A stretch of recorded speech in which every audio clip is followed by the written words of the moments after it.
आम्हाला तर घाई लागली आता, कधी यायचं इकडं. लवकर मिळालं तर बरं झालं असतं. नमस्कार, माझं नाव दत्तात्रय जनार्दन सूर्यवंशी. हल्ली मी राहतो सध्या स्पाईन रोड सेक्टर 9 मोशी प्राधिकरणात. तिथं माझं 2 BHK युनिट आहे आणि व्यवसायाने माझा स्वतःचा व्यवसाय आहे. मी सर्व्हिस इंडस्ट्रीमध्ये आहे. मला पुण्यात येऊन झाले जवळजवळ 25 वर्ष. माझ्याकडे ऑलरेडी 2 माझे फ्लॅट आहेत, पण आता कसं होतं की एक फायनल डेस्टिनेशन असं मास्तर माणसाचं की बाबा this will be the last point where I will be staying. हे इन्व्हेस्टमेंट वगैरे काही नाही आहे, हे स्वतःच्या यूजसाठी आहे आणि स्वतःसाठीच बुक करायचं. आणि म्हणून हे ठरवलं की बाबा आपल्याला दिस इज द बेस्ट लोकेशन, हे लोकेशन प्रॉपर आहे म्हणून इथं आलं. डिसिजन फॅक्टर जसं त्यांनी सांगितलं की लोकॅलिटी चेंज करायची आहे. आत्तापर्यंत आम्ही 4 स्टोरी किंवा 6 स्टोरी इथपर्यंत राहिलेले. क्राऊडचा थोडा फरक होता. दुसरी गोष्ट होती की कनेक्टिव्हिटी.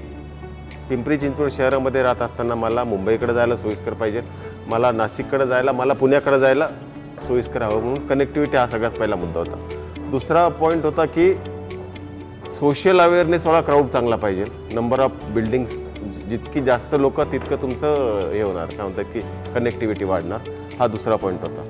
आणि तिसरं होतं की ब्रँड, क्वालिटी ऑफ कन्स्ट्रक्शन, मार्केटमध्ये त्या ब्रँडचं नाव, ह्या सगळ्या गोष्टींचा विचार जर केला तर यू प्रिस्टीन मी डिसाईड केलं.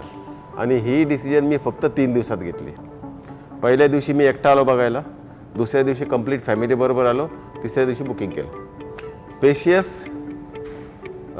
वेल प्लान्ड, म्हणजे मॉडर्नायझेशन पण होतं त्याच्यामध्ये. Door, windows, quality of windows, then quality of tiles, then quality of electrical fittings, प्रत्येक रूमचं लेआउटिंग, ह्या सगळ्या गोष्टी जर बघितल्या तर फॅन्टॅस्टिक.